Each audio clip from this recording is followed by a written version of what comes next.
What's up, everybody? Welcome to the show. I appreciate y'all for coming for another Real Talk Tuesday.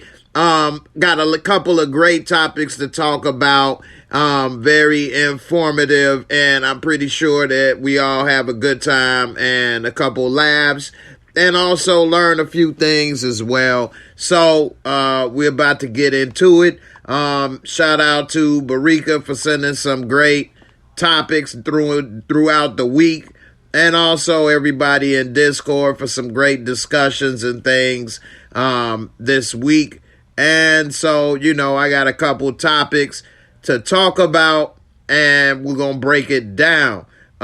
Before we get into it, give a shout out to my boy Jimmy. What's good? What's good, man? How you doing? Tressa C, how you doing? What's up? Montana Max, what's up, man? How you doing? Monica Lenore, what's up? What's up? Valiant Visions, appreciate y'all for coming through. So definitely appreciate all of that. And today we got a few topics, like I said, to talk about. Hold on, let me set this one thing up right quick.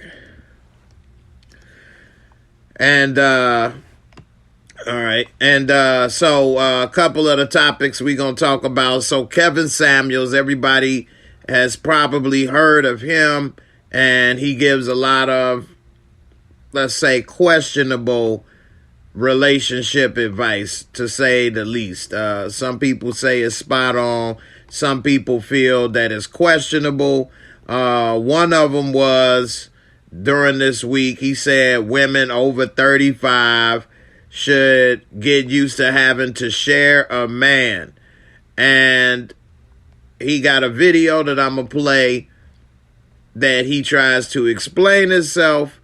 And I don't know. I definitely don't think that should be the case.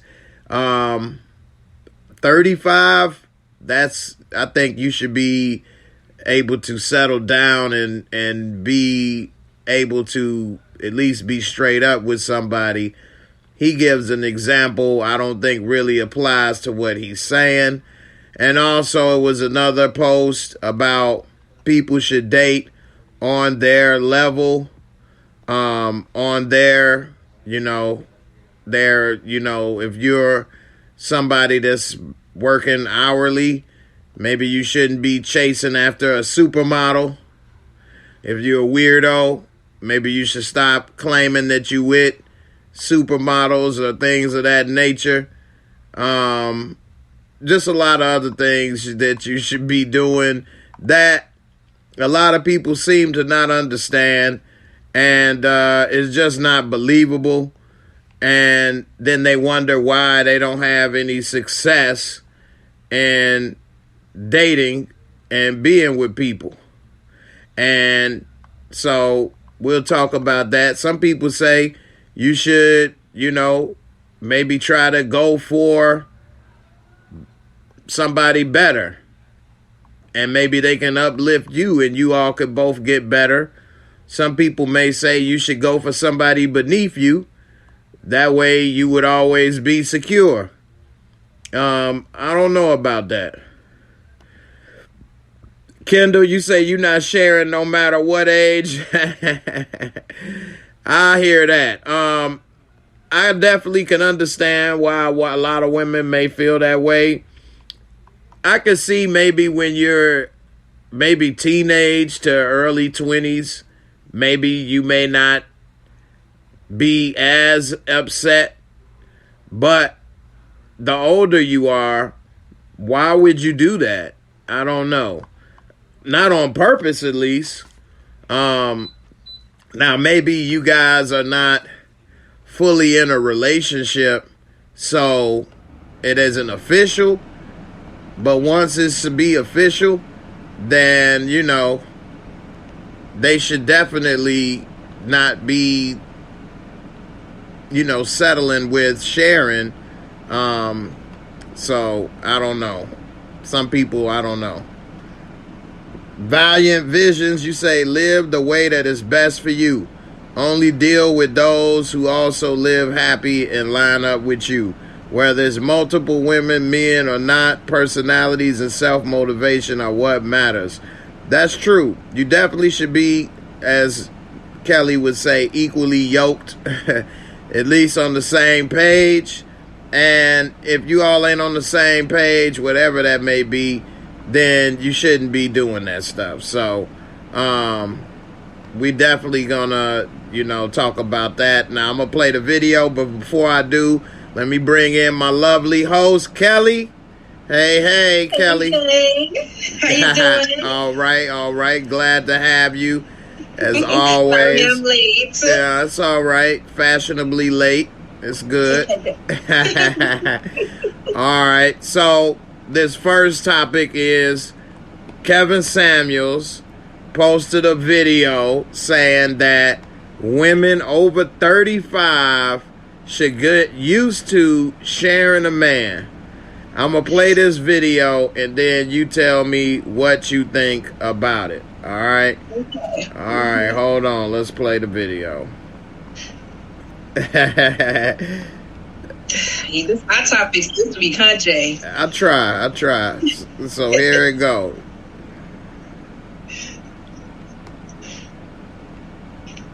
Oh, shoot. Hold on. You're going to have to... ladies, over 35, you're going to have to share a man. You're going to have to share him, and you're going to have to share him in good faith. Let me tell you what a sharing a man looks like. Back when I was on the yard, I'm just be honest. Women knew they had to share men. If you went to OU, you had women at OU. You had a woman at UCO or Central State, O State, Langston, North Texas. And you know what? It's fine when you share a woman and she's leaving, coming down the stairs with her duffel bag, and she's saying, "Hey girl, how you doing? Hey girl, how you doing?" But a lot of women think that y'all should be able to get man primary. Y'all don't have enough juice to do that over 35. All right. Ladies, over 35, you're going to have to We'll share play it a one man. more time.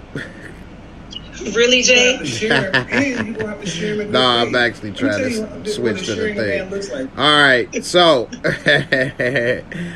what do you think about that?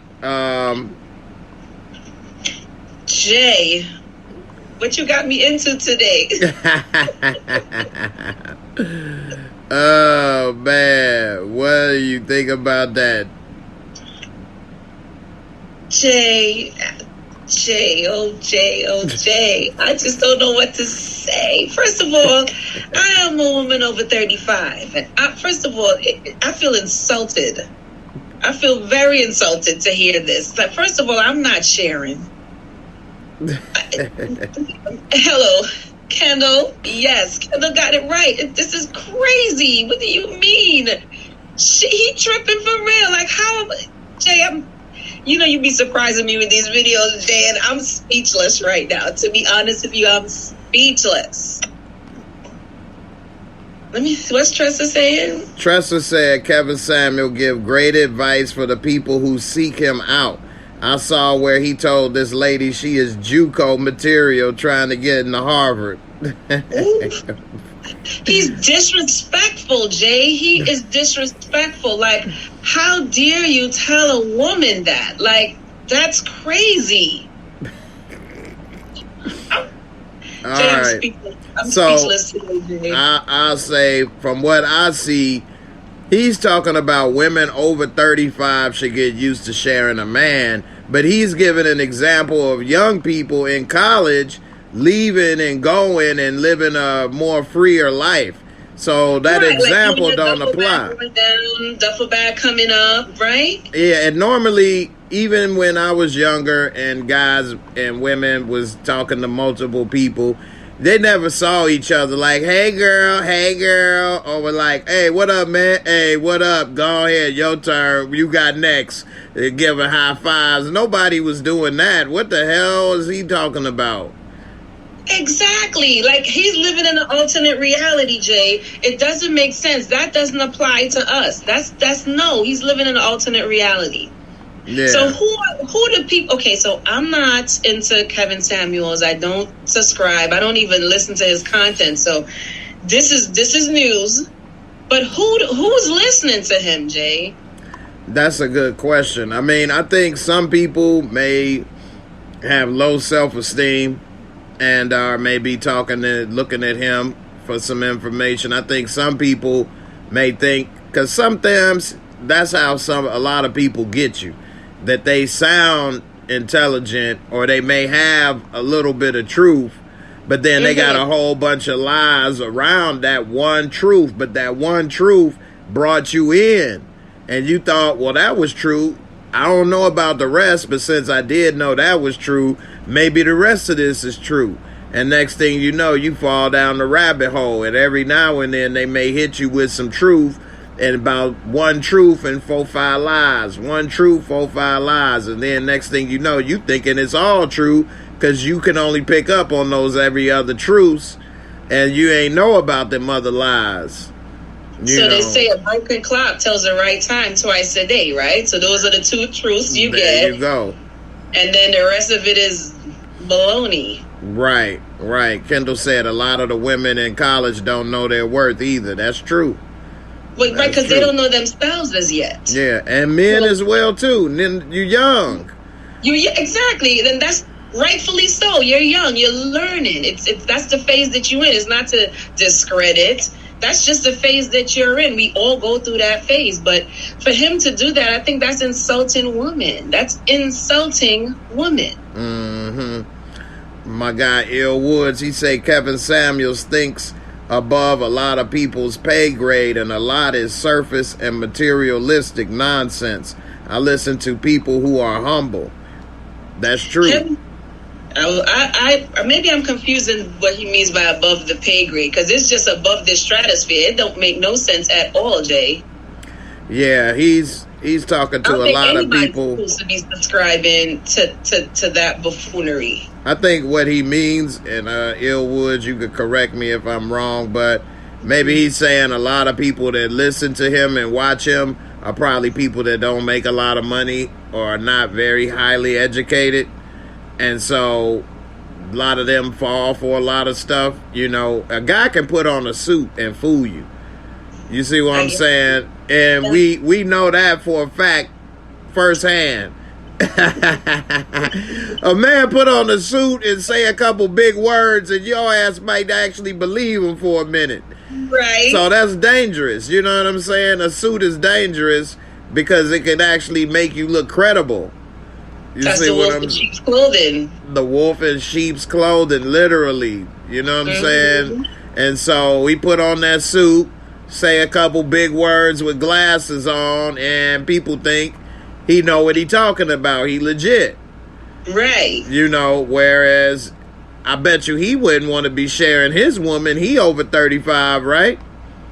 You know, I was going to bring that up, but I was like, let me just stay focused to the question, because it always goes on the other side too, and it's like, I get okay. He says that's correct, Jay. Mm-hmm. That right there is crazy. Mm-hmm. He got a large following because in this world, nonsense and drama pushes the needle. Okay. You know what I'm saying? You sitting here trying to actually tell some good stuff. You ain't trying to beat people down or have shock value. You ain't gonna have that many people, you know.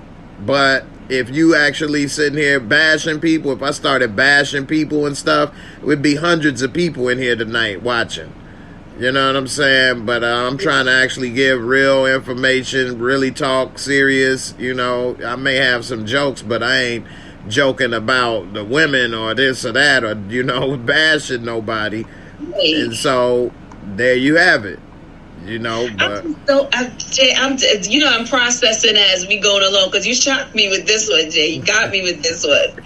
But I'm just thinking, what woman, especially a woman, a mature woman, she's over 35, is going to say, yes, I want to be with somebody else's man, or I'm comfortable sharing somebody else's man. When you've gone through all of the trials and the growing up and the growing pains, the learning, the experience, and then at that point you say you want to settle for somebody else's man, or if you're the person who's with that guy, right? You trying to say that I'm supposed to accept somebody else coming into my relationship? This is buffoonery, Jay. It doesn't make sense. That's like you say, make it make sense, Jay. It does not make sense. Know how I jungle it in my brain. Is it making sense to me? Right. Ain't no way over 35 and you're my woman, I'm good with another dude coming through to smash or hang out with you. What? Hey, you saying what's up to him when he leaving? Like, no, never. So how do people listen to this? Because just that alone, and I can imagine what the other content is. Just that alone don't make no sense.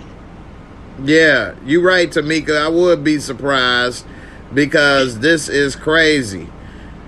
Suburbia Jones said the answer is women who cannot support their kids on their own. So they listen to Kevin Samuels and think he's right? Is that right? I'm thinking the same thing. Is that what you're saying, Suburbia? Yeah. Because that's the type of woman that would put themselves in that situation. Right. Because if you ain't gonna take no money out of our family to go take care of somebody else, that ain't how it's gonna work. So these women setting themselves up for the Jedi anyway. You know, Jay. Yeah, I mean, I don't even know, but 35, that's old. Like, not an old person, but that's too old for that. You know what I'm saying? Right. That's too damn old for 35. Come on. Like, you've been grown at least 15 years, 14 years. I don't even count over 18. So I'd say at least 21. I would say you at least really a full adult.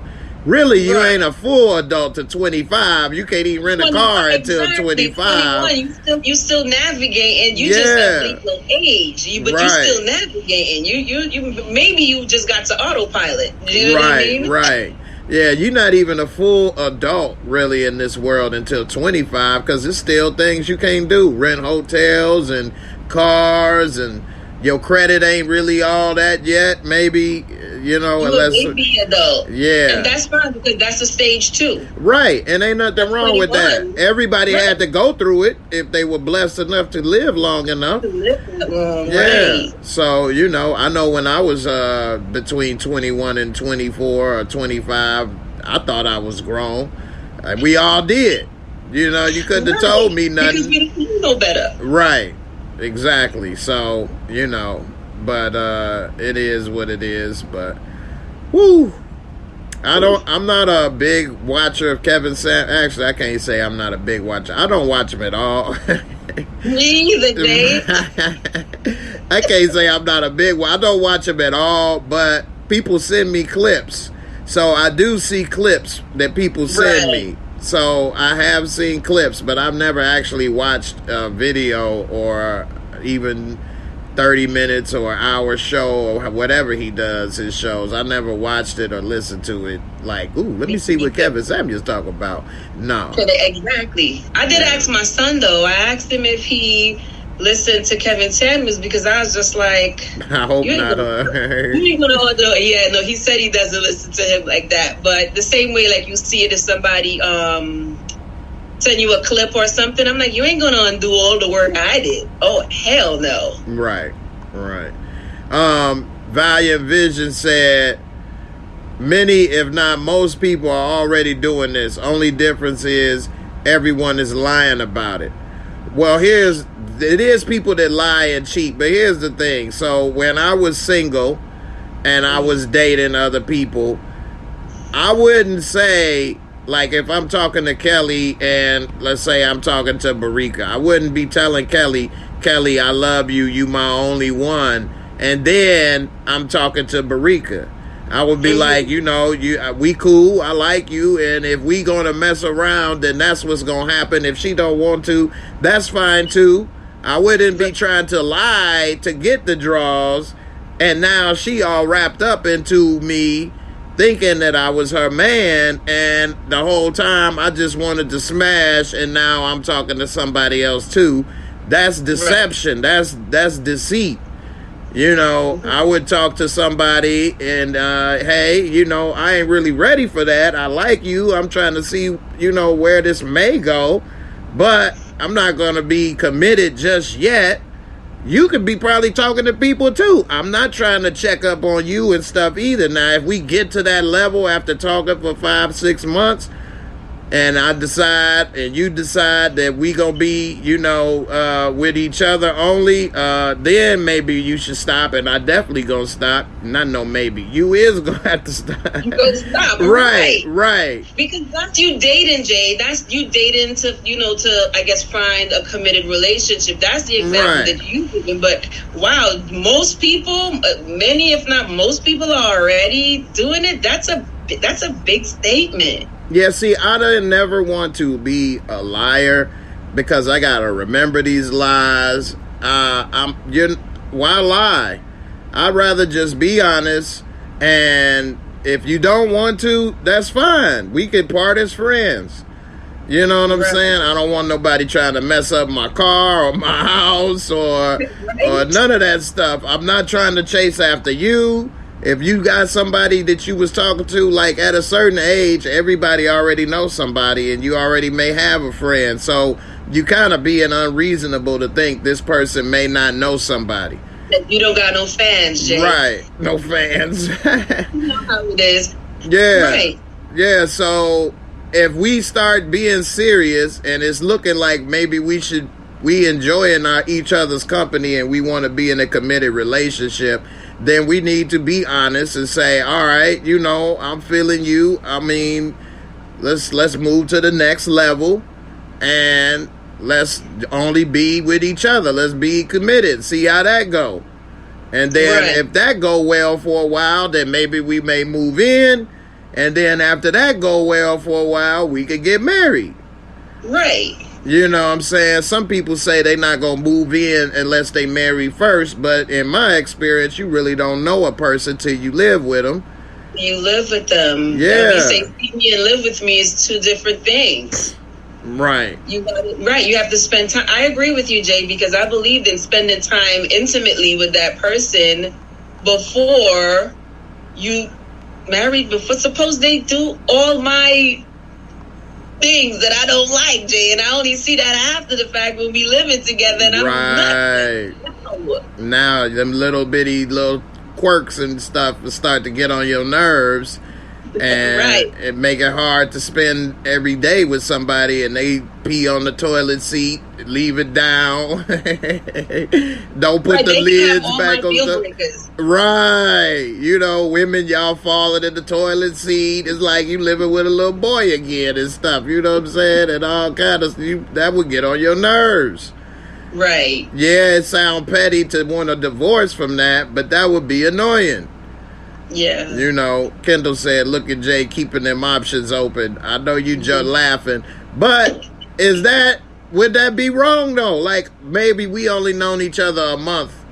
We only been talking for a month, even 2. Should I stop talking to everybody that I may have been talking to? Should I tell you to stop talking by then? I mean, when is the right time? I mean, each time is different, you know. Right, you got to know. Just remember Barika said that? She said, listen, you got 90 days to get rid of the fans. Mm-hmm. Because what we're looking for is for something serious. And, I thought that was wise words. Because, of course, you do meet people who have attachments, friends or whatever the attachment may be.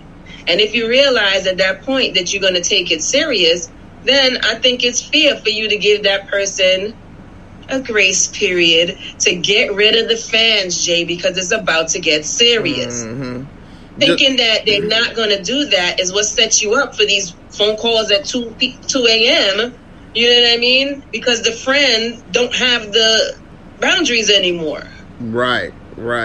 Just like we know somebody that said once it got serious with their person, they told them you got 6 months or 90 days? You got 90 days to, you know what I'm saying, to clear everything.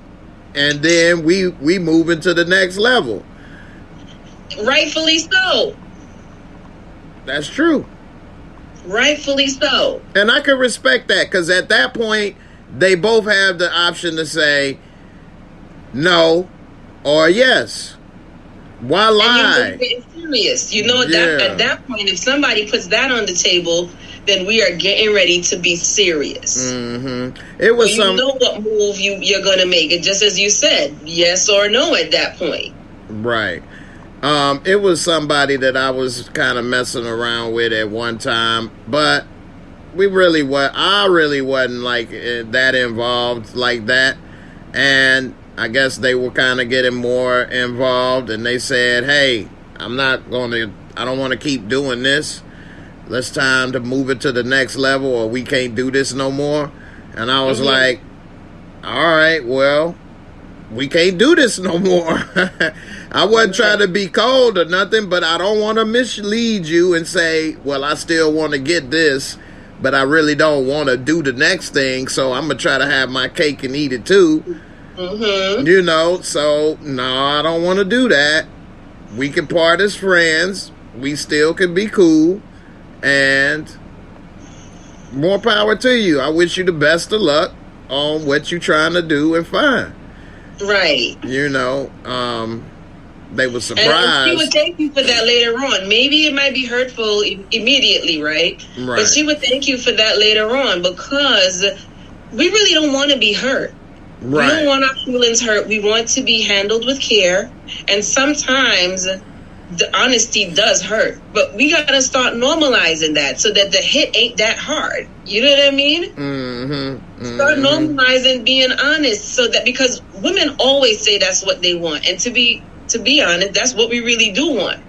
Nobody just wants the hurt that comes behind it. Right. But in time, I will have more respect for somebody who was honest with me up front and spared me the lies and deceit and all of that, negative stuff that comes with it.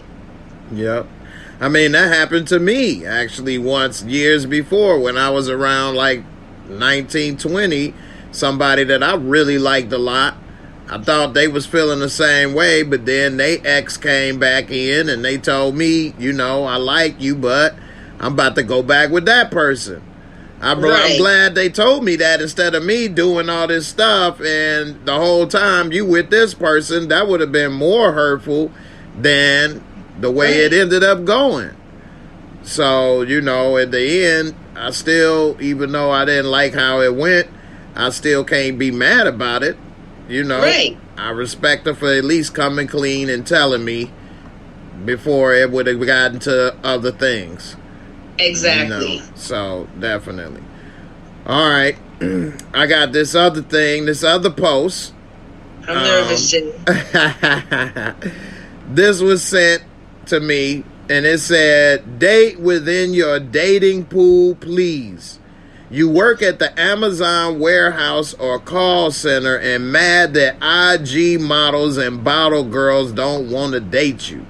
You claim no one wants a nice guy, but actively pursue women who proudly boast about being a city girl and date scammers. You want a man to provide everything for you, but you make $15 an hour and have no formal education or add value to anything outside of some kitty cat. You want to split everything 50-50, but slide in the DMs of a woman who clearly states she doesn't want to do that because she's used to a certain income lifestyle. You're a solid 5, damn. You're a solid 5 without makeup, weave for the ladies, and mad that a conventional 7 or 8 wants to date another 7 or 8. You make $40K a year and watch Kevin Samuels for dating advice and expect women with 70+ K a year and no kids to submit to you. They got the damn deadhead on that one. You got kids and think people with no kids who don't want to date people with kids shouldn't write you off. I used to be at one point no kids and didn't want to date with kids. I was younger though, but I'll talk about that later. It says, save yourself and date within your means. The math, not mathin'. I don't know about not mathin', but you say don't add up. Not mathin'. That math not mathing. But Jay, it don't add up. That's for sure. we got some hot topics today, Jay. This is woo. Shout out to my girl Barika. She be having some great topics to send throughout the week. She be on it. So, what do you think about that logic? Do you think that person in that post was accurate? Or do you think a person should try to get somebody above their means? Or should they get people below their means? Well, Jay, you know my whole thing is equally yoked, right? But a lot of people think equally yoked is 50-50. In addition to 50-50, it could be 70-30, 25-75, because things match in different orders sometimes, right? So, yeah, right? IG models. That's funny how that's coming up as a common theme. People is just in love. There's some strange fruit out there. Go ahead. So, geez, Jay, this is a real tough one because sometimes you can meet someone. Say, for example, if I was ever at a lesser point in my life, I wouldn't have wanted somebody to be like, well, Kelly's not here and she's not ready yet, so nah. You know what I mean? Or sometimes, things happen to people where they may be climbing up and you meet them on that journey and everything connects. Is it that you don't want to? Maybe it should be if somebody's not on your level as far as advancing. You know what I mean? Then that means they're not equally yoked. Then they're not on your level at that point. Or if somebody who doesn't believe in change thinks that, oh, I'm right here and I don't need to do no better, and you are somebody who's climbing and wants to, elevate in life, that's not your match. Yeah, so, I agree. Right. So I think that it's sometimes more mindset than where you are at the moment. Because you could be at this moment and satisfied and not want anymore. And I could be at this moment, but I'm still moving. I'm still trying to go up. Or you could be at this moment and you're on the way down. Absolutely. Yeah. You're giving up in life. And you can't be a person who's giving up in life and then think that you're going to match with a person who is on that elevation ladder. You know what I mean? That's not equally yoked. So I don't think that it necessarily matters. The bottom line would be the finances. I think it's really where you at, because you can work with a situation if that person's mindset is where you are, as opposed to just literally the financials. You know what I mean? If this guy is at working at Amazon Drive, and he's getting his CDL and he's looking to get a trucking company or something like that, you shouldn't, mess with him or whatever. You're not looking at not potential, but because I don't believe in potential, Jay, that's another subject. I don't believe in potential, but you are watching his course. This is the moves that he's making, and he has to start getting stuff together at Amazon level. Then you just shot yourself in the foot, because there's somebody who on their way up. Right. Everybody got to start somewhere. Right. You got to start somewhere. So with both men and female, men and women, I don't think it's right to make that judgment. However, you do have to pay attention, because like you said, you don't want to get stuck with somebody who's not mentally on your level, so that you can't grow with that person. That's true. What do you think about that, Jay? I agree 100%. I mean, I've been in relationship with somebody and I thought we were on the same level, but when they made it to a spot that I was just still climbing, they were satisfied. And, that was a major problem, because I'm saying we need to do this, let's do that. And they didn't want to do that because they felt like they made a home run and they on first base still. And so that became a problem that we would argue about and different things, because I want to do this. I want to start this business. I want to do this thing. And they didn't want to do that. They would always say, how you supposed to do this? This ain't going to work. We can't do this. We can't do that. And I would be like, damn, are you the outside world, or you know what I'm saying, my partner? Like, exactly. So could have did a lot more if we was on the same page. And, they do a lot of the same stuff, to this day that I left them at doing. You know, they still haven't advanced, and that's been a long time. And that's because you realize at that point that mentally y'all had the disconnect. So even though they had gotten to maybe a financial plateau before you already knew that your heights were way beyond their settlement. So the mindset, as you said, Jay, is the key. But, you know, everything now is, they money now, right? They XYZ, and let's cut, let's bounce. You know what I mean? And that doesn't make sense because we're in a generation that's not teaching people how to grow together. It's just dust you off to the side. I could do this. And you think that, you know, financially the situation is going to be beneficial to you, but financially brings a whole bunch of stuff that a lot of people ain't really prepared for.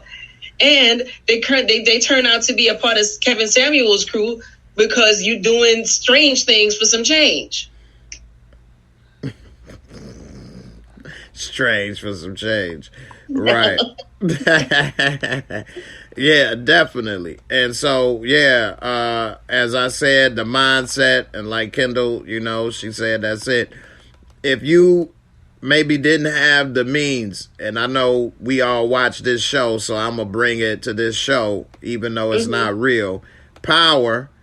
Ghost was poor, but he had the mindset to, okay, I'm selling drugs, but I'm trying to go to business. Boom, I got the laundromats. Okay, I got the laundromats, but that ain't where I'm stopping. Boom, I'm going to the club. I got the club, but that ain't where I'm stopping. I'm going to stop the drugs, but I'm going to have multiple clubs till I'm on Simon Stern level. And Tasha, I know a lot of Team Tasha be talking about this or that, but the reason they really broke up is because she was stuck at laundromats, drugs, and don't want no more. Absolutely. You know what I mean? She didn't want no more. And he didn't want to do that. He was moving on, and she wasn't supporting that. It was a disconnect, and that's where their marriage died, actually. It don't have nothing to do with Angie or none of that. You exactly. I agree, Jay, 150%. That was the ultimate disconnect.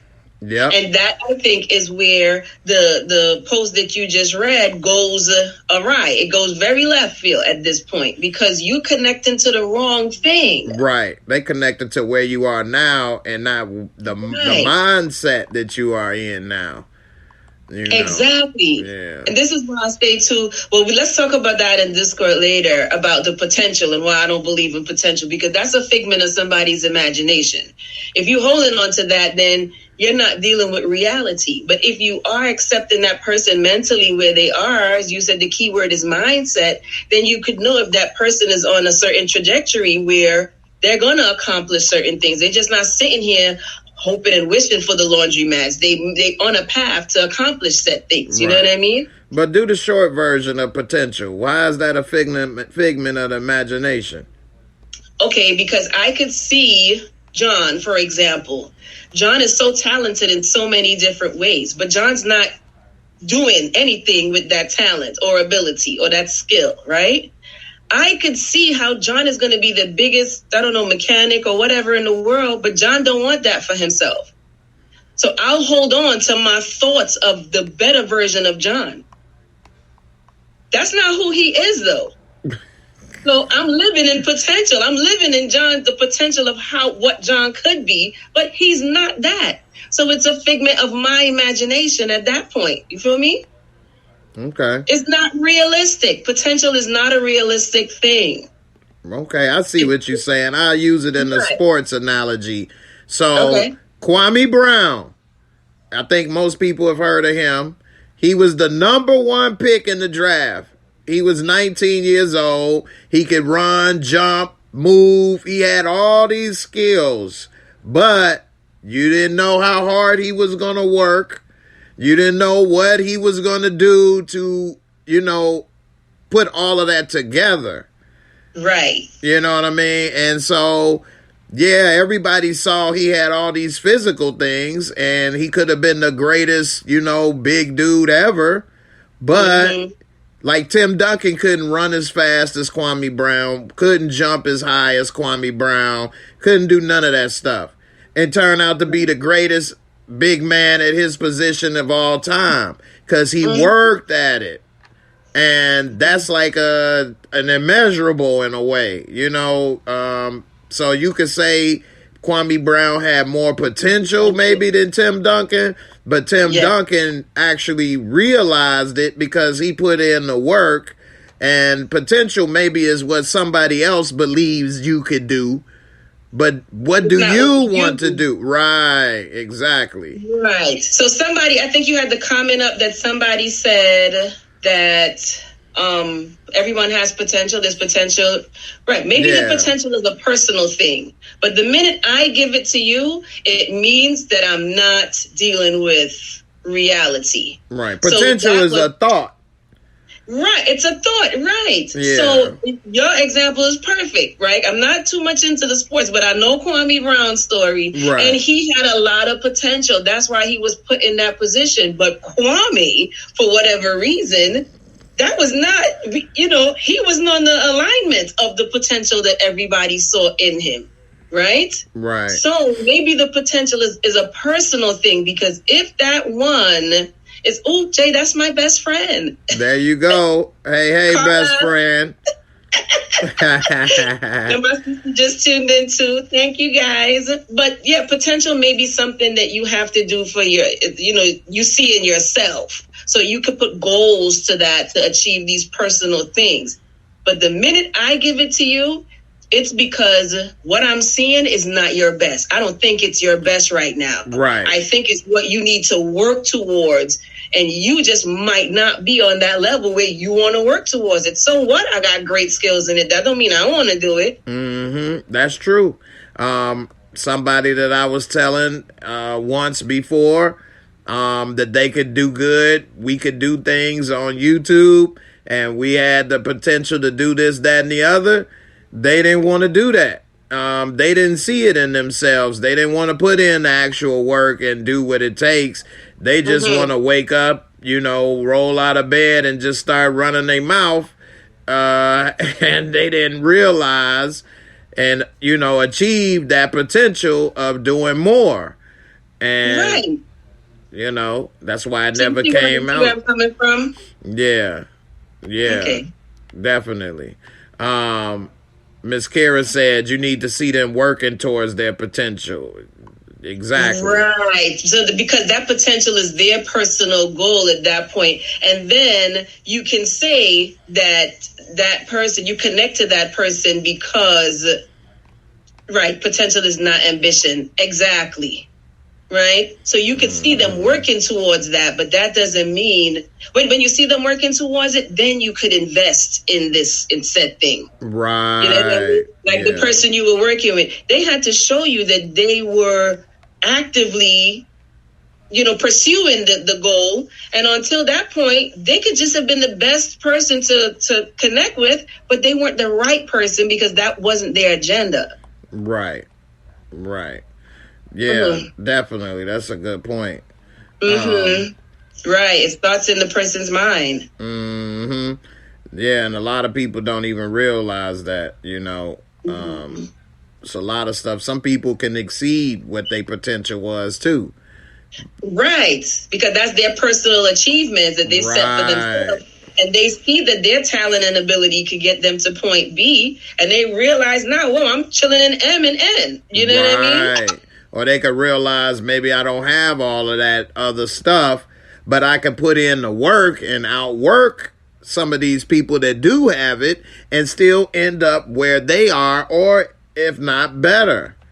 Right. And that happens a lot in sports too. I know some of the ladies may not know who this guy is, Nikola Jokic or whatever. He's a second round pick in the NBA. Second round is a late pick. In the draft. He can barely jump and do a lot of stuff too. He's from Europe, and he became the MVP of the NBA. What? Yeah, this is just like 2 years ago. He was the MVP. He played for Denver. Nobody saw this coming. He's the only, right, because he put in the work. Right. He honed his skills, improved, and he's exceeded what everybody saw, because they do the little combine just like the NFL, run, measure how fast you could run, jump, do all that stuff. And they said, oh, well, he can't probably do this or that. His potential is this. And he said in his own mind, I mean, I'm obviously guessing because he's exceeded, I could do better. I could do this. I could do that. I'm going to do, you know, I can't probably jump from the free throw line and do all of this, but I can do all these other things. And if I maximize my talent that I have and work at it, I could be the best that I could be on their level or above. And that's exactly what happened. His nickname is the Joker. So So that's what Big Ron said. He was proof of hard work also. Don Ron. Magic Don Ron in the building. Yes. All right, I got this other post that was sent to me this week, which I thought was very... I'm going to read it and then I'll let you know what it is. You tell me. All right. So, this says, even if a woman is paying for a date, she should always give the man her money beforehand. That way he can appear to be paying for the date. This is literally basic manners. And the fact that some of you don't know this is sad. Some of you women got your men out here looking weak. Kelly, what do you say about this? Kind of sip on my tea, Jay. And everybody in the comments, put a 1A if you agree, and put a 2A if you disagree to this. All right. So, Jay, okay, appears to be...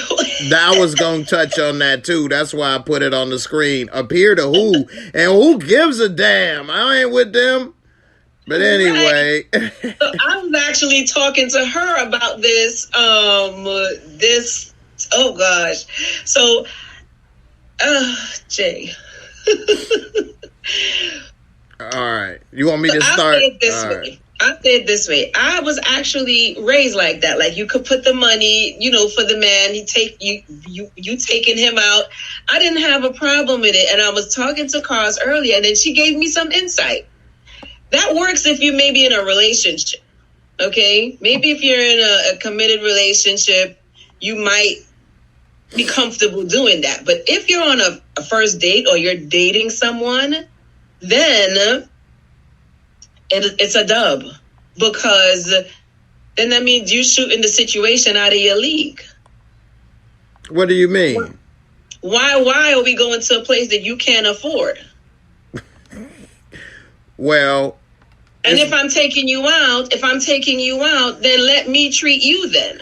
Right. What's so wrong in that? Let me treat you, show you a nice time, show you a special time. And that's fine because I'm catering to you at this point. Right? It's not. Right. Then that means if I do the reverse, then I'm coddling to an ego that has nothing to do with me. Right. So here's what I got the problem with right here. First of all, why do you care what other people think? You don't even know these people. Too many people are concerned with what other people think that you don't even know. I could give a damn what they think I am or what they think I look like. Secondly... Ego, Jay. Ego. Yeah. So a bigger elephant in the room that got nothing to do with you. Right. So like if we go out and you pay... It's because you wanted to treat me. It's not because I was broke. Right. You know, I'm not going to look weak because you paid. It's not like I couldn't afford it. You wanted to take me out. And that's fine because I pay and take you out, you know. And I think it should be some of that in a relationship. It shouldn't be man pay for everything all the time. It's okay. We live in a modern world, equal rights. Women can pay and take out and men can take out. Men can do the dishes and cook. Women can do the dishes. I think everybody should be able to do everything in a relationship. You know, I agree. Yeah, so and in that sense, it shouldn't be, especially like you said, we're in modern times now. The table has evolved, so it shouldn't be a problem if I'm treating you. It shouldn't be a problem. And at that point, it definitely turns into an egotistical issue. Yeah. So, like, exactly. If you were paying, then you pay. What you giving me the money for to do that? Like, we ate in church when I was a kid and I'm getting $1 from mommy to put in the collection plate. Why are we going through all this for a waiter? Dude, you working for me right now and you think I look weak. What is wrong with you? You serving us the food. You know what I'm saying? Or whatever. So, you know what I mean? I've had ladies take me out. I've taken ladies out. I've had ladies, pay. I've paid. I felt happy when a woman took me out. As guys, it don't happen all the time. Right. So I felt like honored. I was happy. You know what I'm saying? I was proud. Like, yeah. You know what I'm saying? She taking care of me for a change. So here's the question. Carlisle said, not if we dating. If we dating, that makes me respect you more if you want to actually do for me. I'm going to be like, damn, she really feeling me. It ain't always about me doing this for her. She want to do something for me. Right. So here's the thing. So if I'm dating or something, I don't have a problem with saying, we going out, but because we know the circumstances, I shouldn't say dating, if we're in a relationship, because that's different, right? Right. And I'll hand you the money. It doesn't matter at that point to me if it's a relationship. However, here's the question that's going on in my mind now. He's insecure. Why do you think that makes the person weak, though? Yeah. Why would that reflect weakness on the man if a woman... Because Barika was bringing that up to me, and I had to think about it, right? And it made sense exactly what she was saying. So, why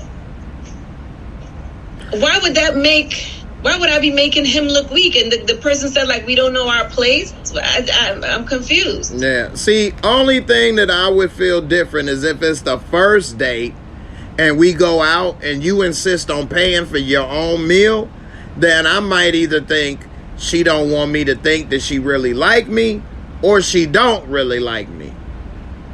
Okay. That's what I would think. And what? So, because you don't want me to get any ideas.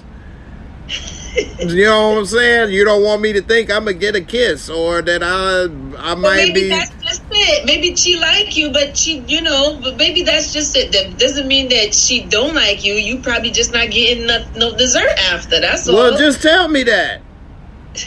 Okay, so upfront communication, Jay. There you go.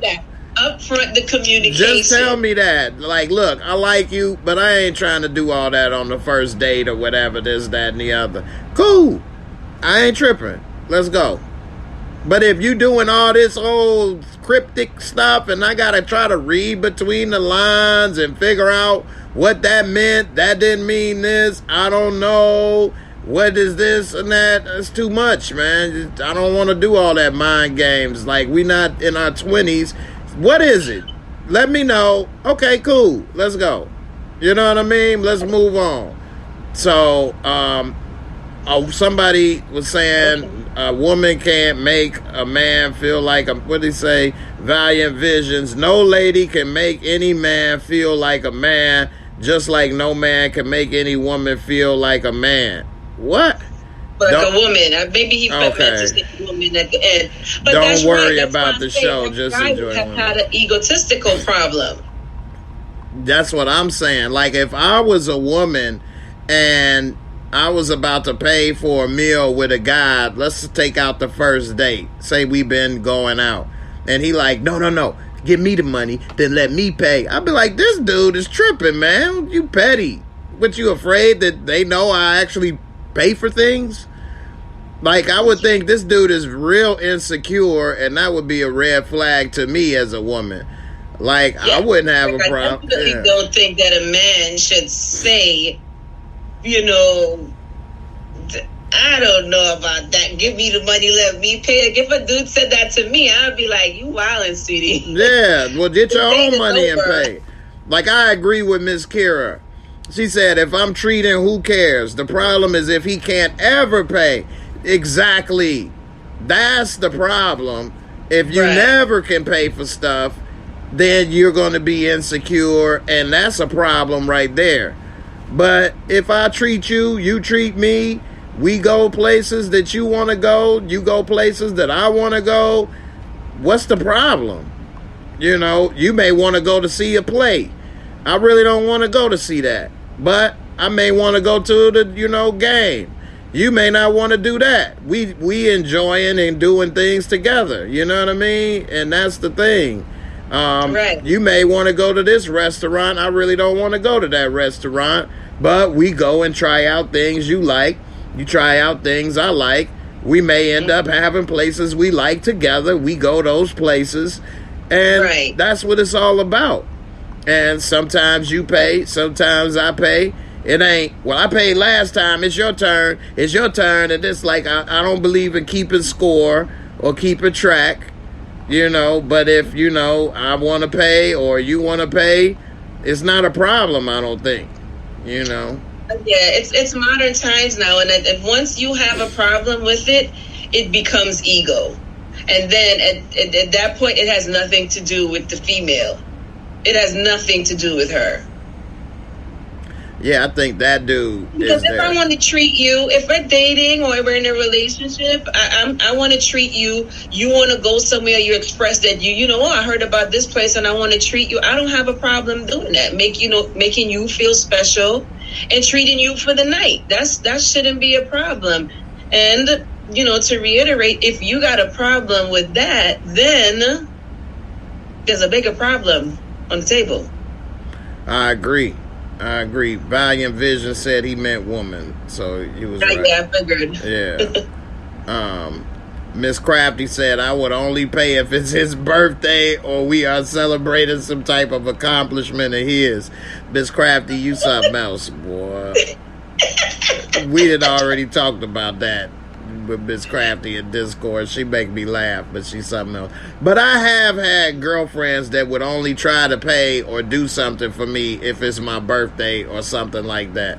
And it didn't last long. What do you say? At least she does it on my birthday? Like, what do you say to that? No, because then that's like, what is it, Santa Claus or something? Or what? Like only once a year I get something nice, but I got to treat you all year round? Like, what is this? So it started to make me feel like it was a one-sided relationship. Like, right. Yeah, like you must think I'm here to do for you all the time. And, you don't, how often do you make me feel good?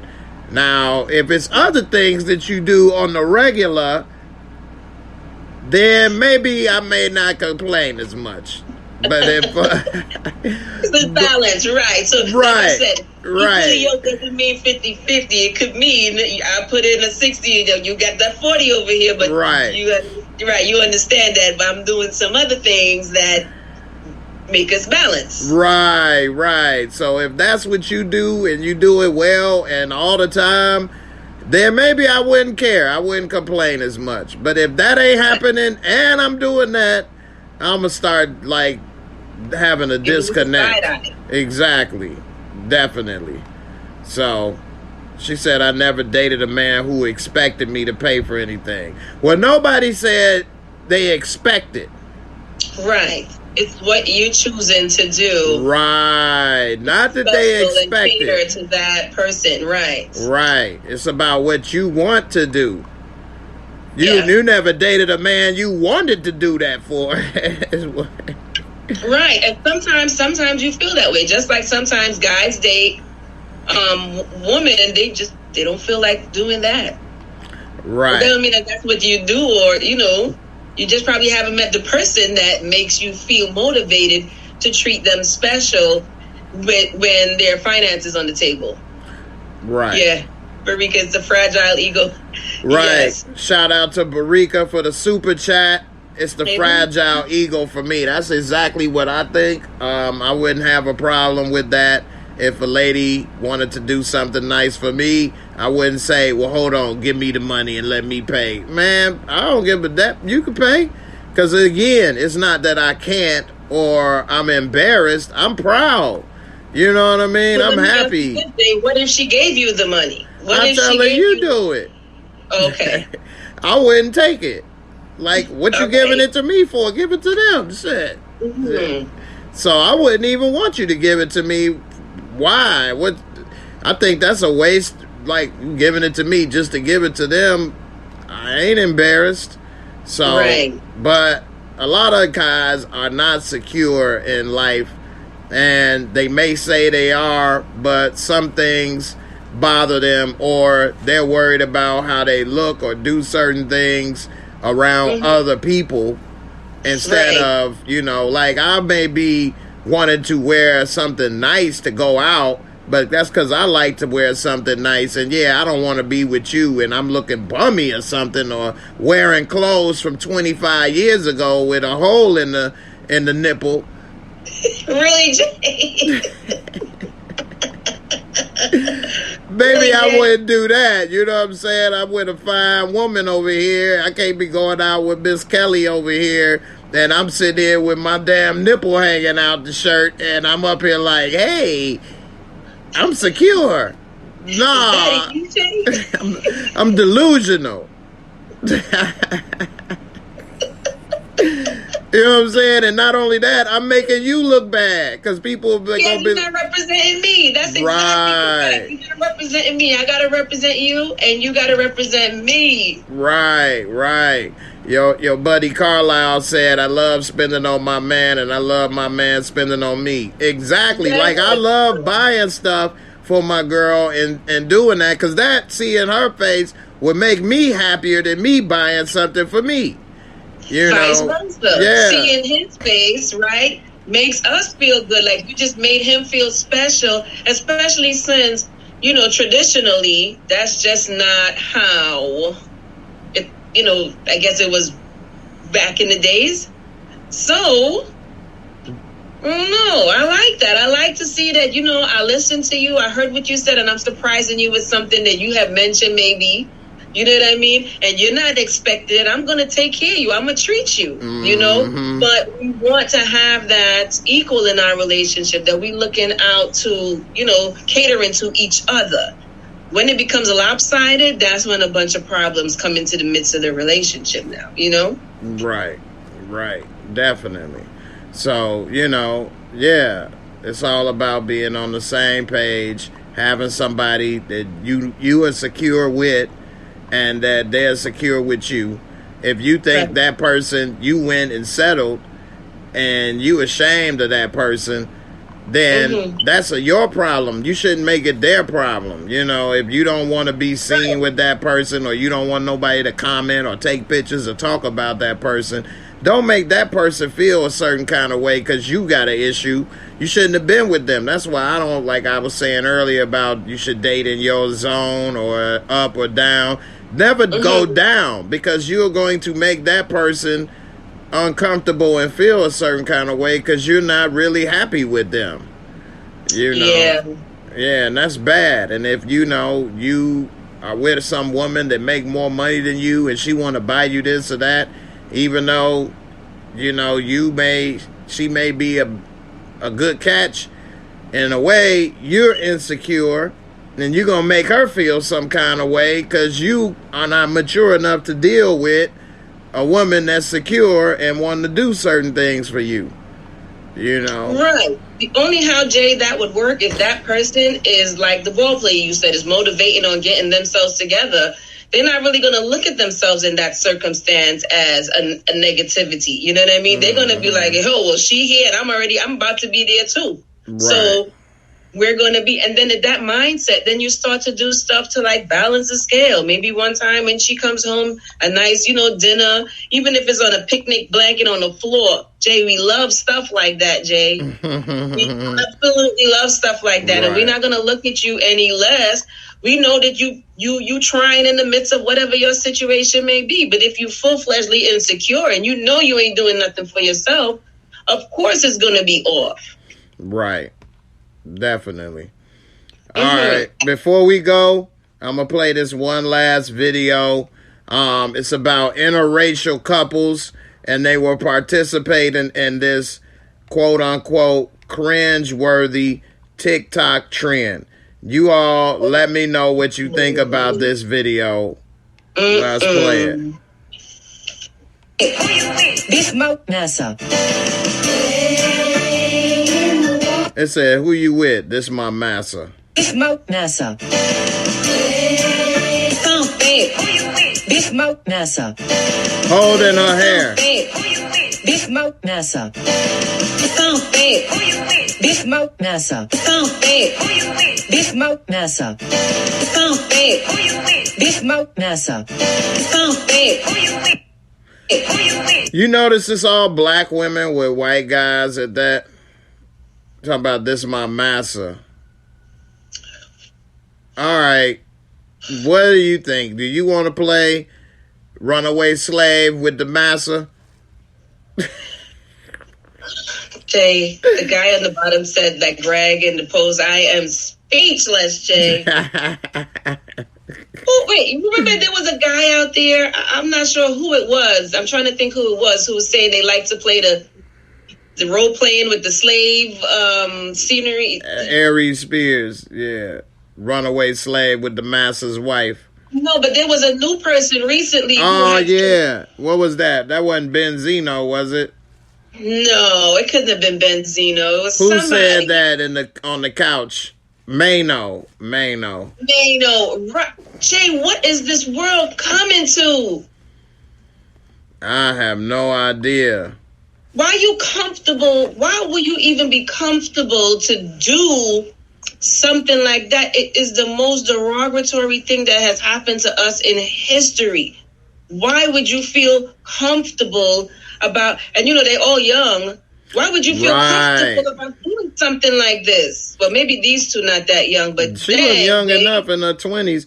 They all have been brought up to think that it's colorblind and racism no longer exists. And in a way, I guess. But this is quintessential racism because you referring to them as massive. Like, what on earth? And they laughing. It's a joke. It's funny. Massa. And look how she is. She's down and he's on top of her pulling her hair back. Like, this is one of the worst things that ever happened. Oh, my gosh. His hand is on her neck. It's over now. I know, right? Oh, no. Oh, no. That's crazy. Jay, no. Pretty black women at that. This is so horrid right here. This is so horrid. And clearly they're comfortable. Pretty girl said it. My Social Security is in their hands. Oh, no.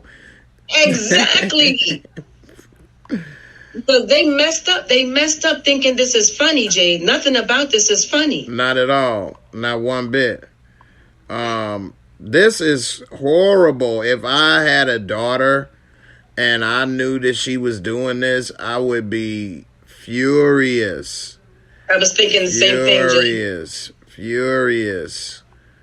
Man, and they just busting up, looking goofy. Why you got him holding your hair and stuff? And that, you know, the whole thing is, throw the whole thing away, Jay. Throw the whole clip away. And I notice a lot of them is driving these dudes. I am sick. I'm sick about this because it's... Yeah. Tressa said, they young and dumb. We did dumb stuff as teenagers and it was not a recorder. Well, we were not this dumb. I was about to say, we knew more about this. There was no way I was letting some white boy hold the back of my head or hold my hair and calling him massa. Are you kidding me? No. That was a no. That was a hard no. Young Slim, don't respect how many people died during slavery. What's wrong with people? Exactly. This was the worst thing to happen to us in history. Why would you make a joke out of it? Right. There go my quote. Barika coming through for the end. What's up? How you doing? Barika. No, I was running errands, so I had to wait till I got home. No problem. A little crazy on the road, yeah. Definitely. What you think about this? You gonna let somebody grab you like that and you gonna call them massa?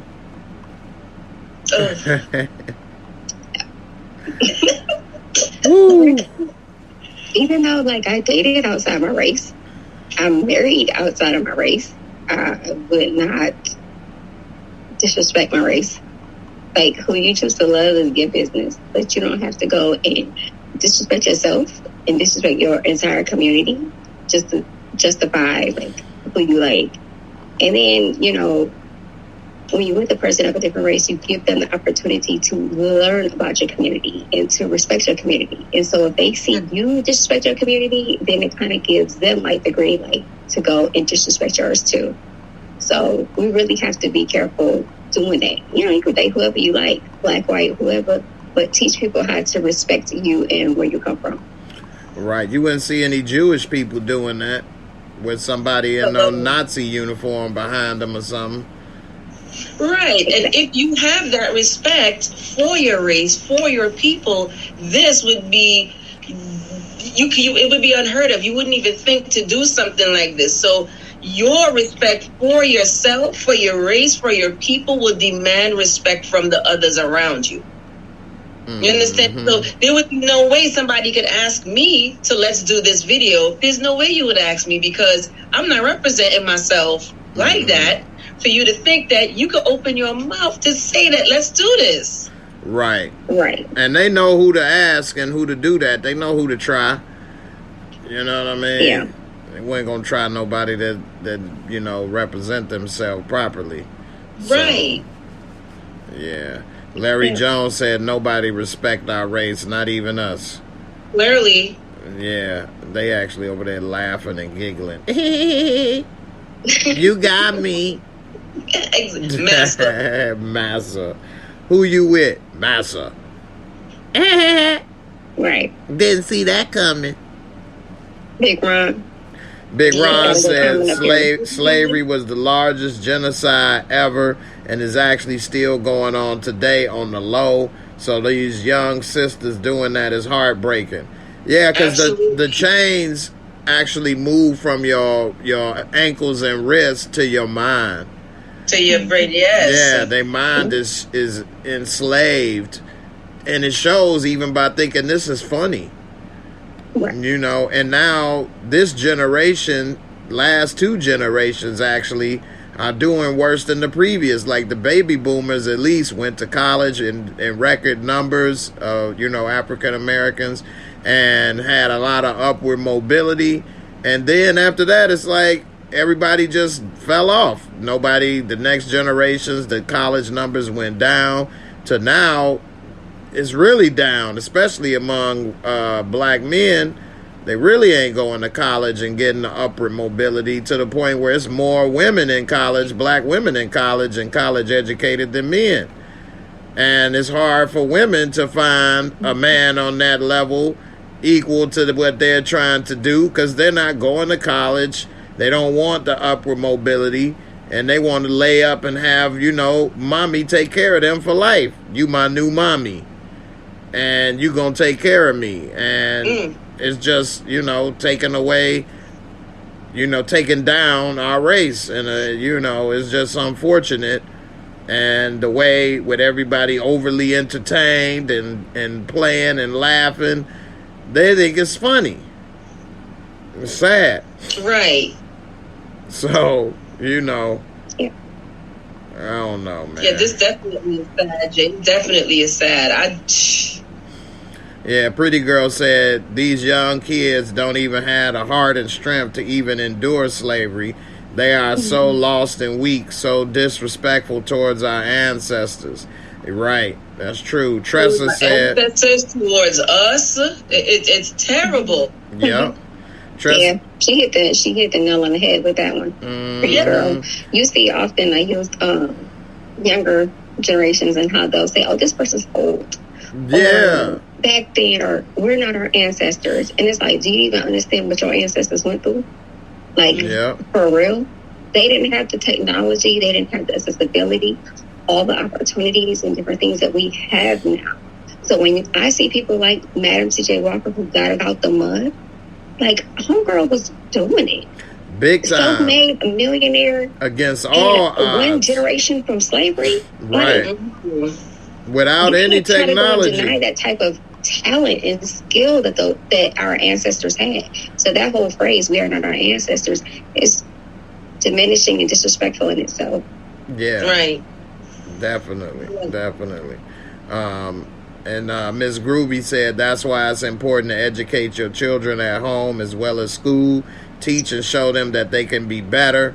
And not to get on the side note, but with Florida and this bill and everything, whether you agree with it or not, I think that at an early age, especially, the parents should be more influential as a teacher of a child than the school.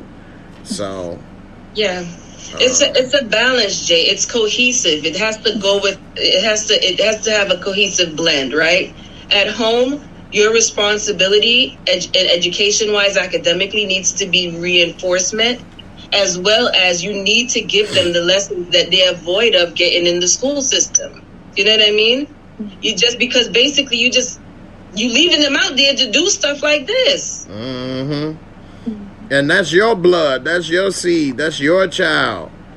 Right. And this is a lack of knowledge. This is definitely a lack of knowledge and being in tune to your identity, respect-wise. I mean, everything across the board. So that's a direct reflection of, they say the mama always get the blame. Like, well, your mama didn't teach you no sense. Mm-hmm. You be outside doing, buffoonery like this. Like it say in the Bible, my people die from a lack of knowledge. Mm-hmm. Yep. Larry made a good comment here when he was saying it's like nobody takes things seriously anymore. Mm-hmm. That's a real good comment, because you do see people joking and laughing and kicking, and it's not even funny. Like, what really are you laughing at? It's such a short-sightedness, almost like the microwave generation, right? I want instant gratification, instant results. So people don't even think about what happens 2 weeks from now, 3 weeks from now. When we have been on this planet long enough to know and see the ramifications of what something looks like 40 years out and 30 years out, when the younger generation, they have not had that experience. And that's why it's so important to talk to your elders and be around those matriarchs and patriarchs, whether it's in your community, in your family, because it's a lot of wisdom that they give. And there are like lessons that my, great-grandmother taught me that I still use and carry today. Like, it's still valid. Like, everything that she said, it was just words of wisdom. Like, she saved me so much heartache and so much money over the course of my life just by thinking and listening to the things that she taught me. Right. And that's why it's so important for the younger generation just to tap into that instead of looking at people like, oh, they're 40, oh, they're 30, they're old. With age comes a certain level of wisdom and discernment. And if you don't have it from within, it's better that you align yourself with people who do. But that's the process, Rika. The process is that as you learn and you evolve, you gain such things. So we have the power of hindsight because we can look back and see that we've gained knowledge and wisdom throughout our years, right? They have to, we got to start normalizing that, wise men are in the pursuit of counsel. They seek counsel, right? And it's the villages coming together to get that information so that this stuff doesn't happen. Because this right here is ridiculous. Because there's not identifying with self, right? No accountability. We know that. Everything, like you said, instant gratification. So there's no accountability. And what did we even see how much views or whatever this thing had? This is ridiculous. Yeah, probably got 1 million views. Yeah, this is horrid. It's really, really, really horrid. And it is hurtful when you think about the reality of it. Because, it's easy to brush it off. Next week it'll be something else. No, it's not something else because you got a generation of children finding this acceptable. And another reason why they'll try to justify and say what the person said or did was okay, because the person has money. It's like people have completely just devalued and invalued their own level of humanity and completely just relied on how much money a person makes or how much they acquire materialistically to validate what a person does. Like earlier, I was having a conversation with a friend about the situation with the rapper DaBaby and how now this whole issue's come up again about the murder from the Walmart that he was in a few years ago. And then, since then he's had all these different public violent outbursts and different things going on. You have so many kids that will make excuses for him and his behavior because he's a famous rapper, because he's getting money. It's like, but it's wrong. Like, if this was not your fame, you would be holding up a picket sign, protesting, talk about cancel this person. But because he has a song that you like on the radio, you think that it's okay. It's not okay. Right. Crazy. Yep. And once again, lack of accountability too. If we held ourselves and others accountable, then you wouldn't have that ultimate drive of fandom, because we would be accepting the reality of these situations. Yeah, that's another problem with social media. Larry Jones say capitalism taking over America. Capitalism is a good system, but you shouldn't capitalize off everything. And everything isn't about how much you got, because all of this stuff is junk. You know what I mean? It really is. Like, my aunt just passed. I was at a funeral this weekend. It was just her in that casket. You know what I'm saying? It wasn't all her stuff. Other people got your stuff now. You know what I'm saying? Other people got all that. All of it. And you going in there by yourself. You know what I mean? So, and they didn't pour her money. The Egyptians tried it. What happened? Everybody that went and got it eventually. Exactly. Right. Even if it's in a museum, they didn't keep it. You can't take it with you. They not chilling in there, sitting in it, enjoying it. So you putting all that, that's why that YOLO is so dangerous, because they teach you only live once, do what you want, do as thou wilt, which is already a whole nother problem. And if you all look that up on YouTube, you'll see what I mean, but do as thou wilt, YOLO, that's bad, because now you don't have accountability for what you're doing. You think, well, it's only, you only live once, have fun, do what you want, and it leads you down the wrong path, big time. Right. Because in the end, your real treasures is not going to be what you can hold in your room. And like I say, when it's over, they not piling your TVs and cars and shoes and clothes in there with you. You know what I mean? They gonna empty your bank account in there with you. So even if they was piling it in there with you, Jay, you have no idea. Okay, you would have no idea that they have everything in there with you. Please, it I don't know, Jay.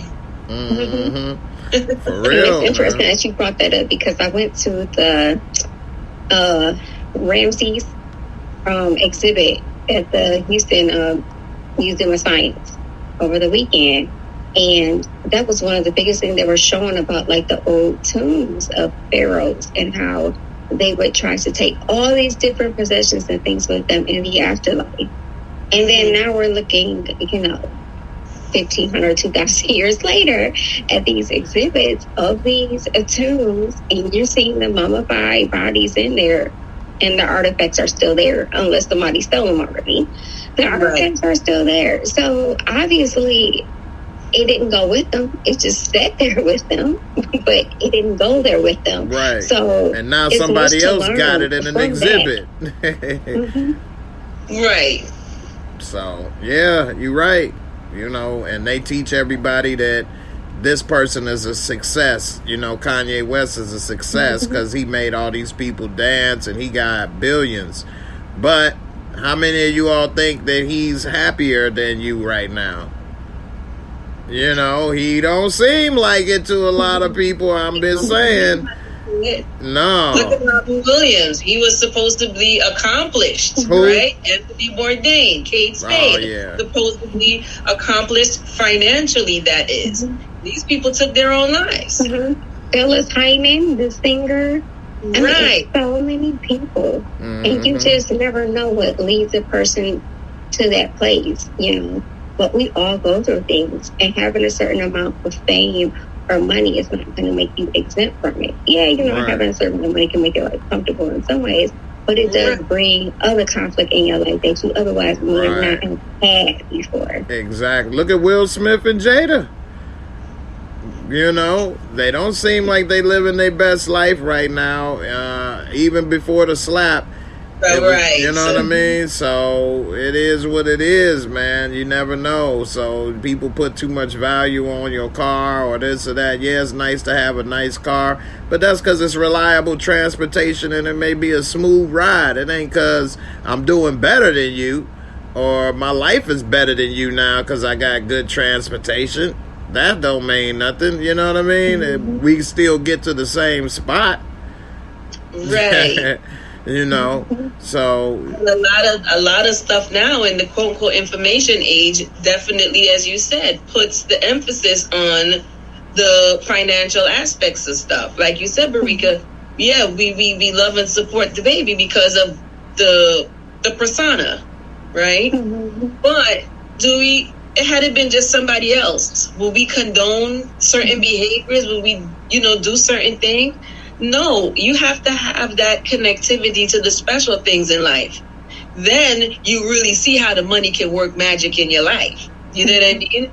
But it doesn't work the opposite way around. If you're void of all of the meaningful things, the money's not going to make your life any better. And that's the equation that you made, Jay, with Kanye. Because right about now, he does not look like the happiest man. I know. And I kind of think about it too, he's the one who said slavery was a choice. Yeah, right. I definitely have my own issues with him even saying that anyway, because it's like you have all these kids who follow black, white, and everything indifferent. He goes to Coachella, any type of event, he's going to sell out. People come to see him. And so you have such a huge platform, and then you get on these, media streams, whether it's on TV, social media, interviews, and you say something as reckless as that, that slavery was a choice. Right. And so you just further, just propagate the foolishness that these supremacists say about us as a people, and that, that happened, that was hundreds of years ago. Why would you want reparations? Why are you so sad? Or why are you still bringing that up? That was so long ago. And having somebody like him go and completely just diminish that whole argument, he's adding fuel to their own fire and their level of disrespect and apathy towards us as a community. Is definitely problematic to even make a statement like that. Right. Yeah, that's true. Yeah, man. Jimmy said you came in by yourself, you're gonna leave by yourself. Yeah. Exactly. Your real treasures in life is the mark you leave on other people and the impact you make with other people. And what you do in this life, as it say in the Bible, I know a lot of people, they may or may not read or believe. I'm not a preacher. But it say your real treasures is waiting for you in the next life, where nobody can break in and steal them, and where they will not tarnish, to say the least. So, everything else get old. This TV, when I bought it, was a certain price and it was new.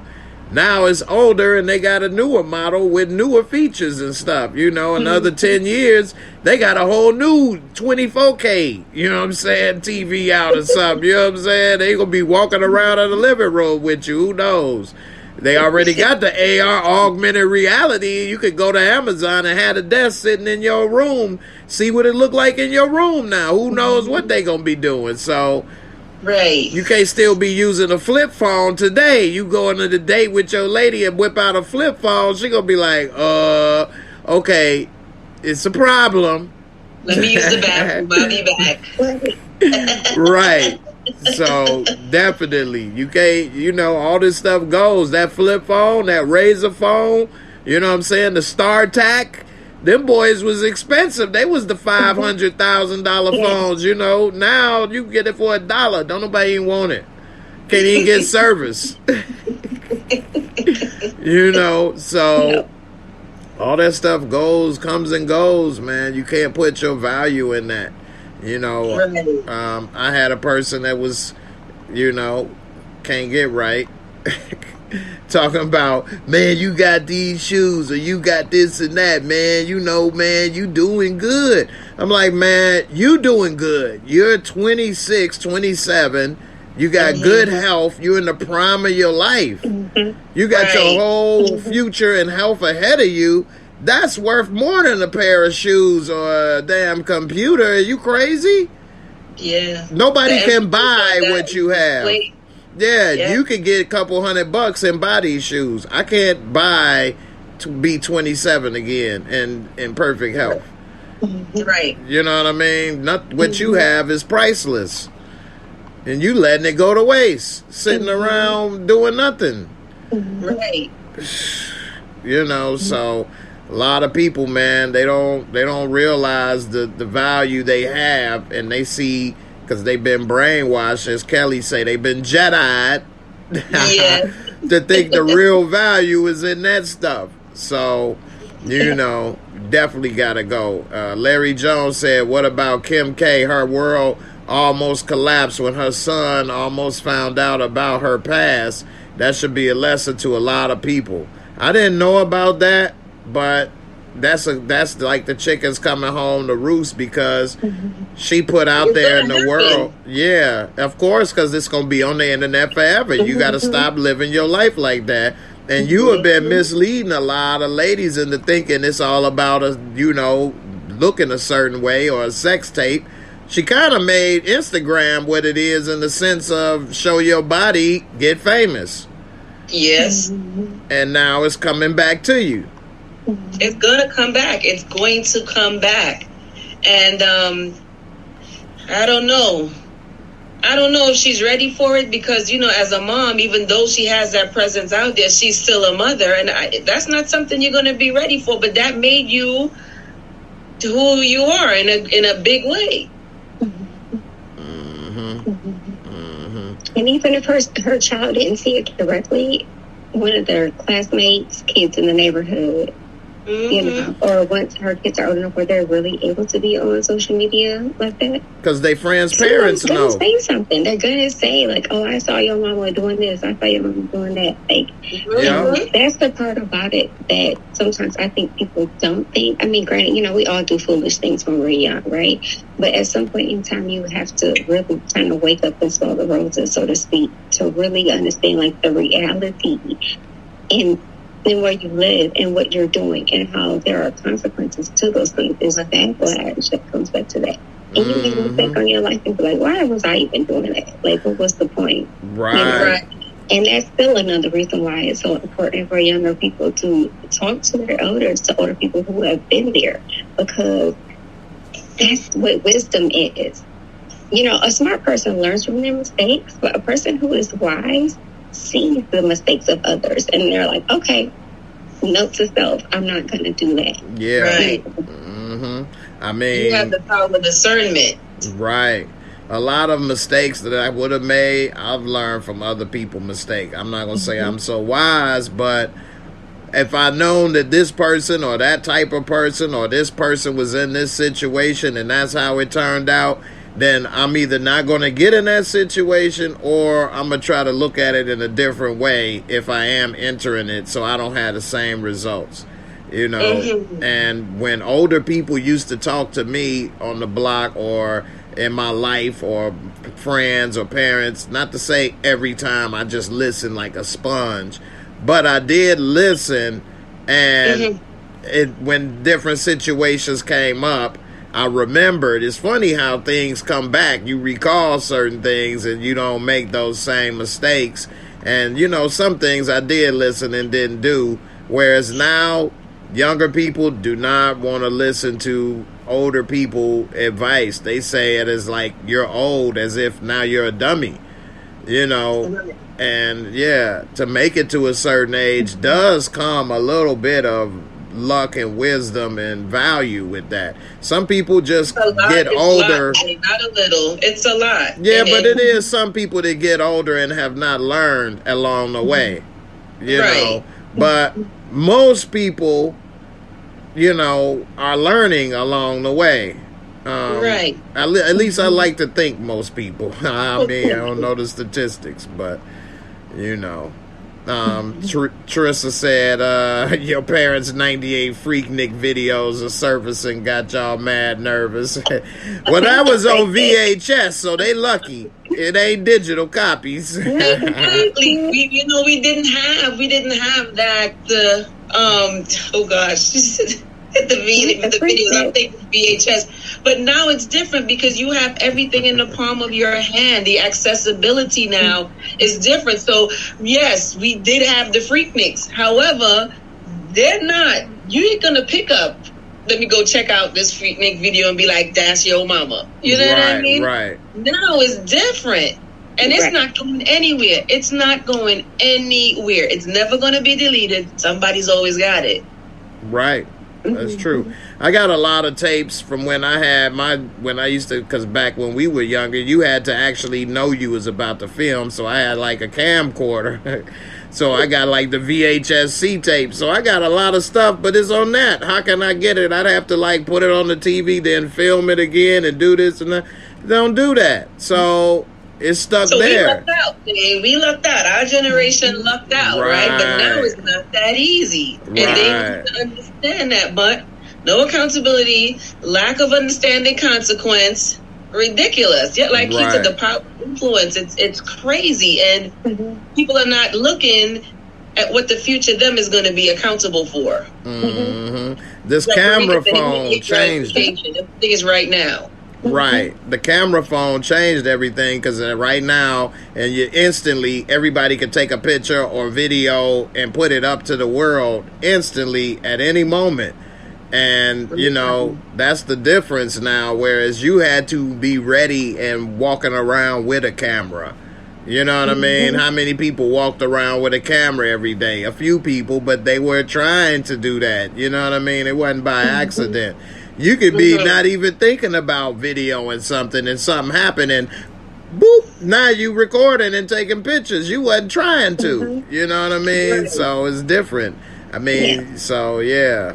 One last topic before we go. We'll switch it up a little bit. Okay.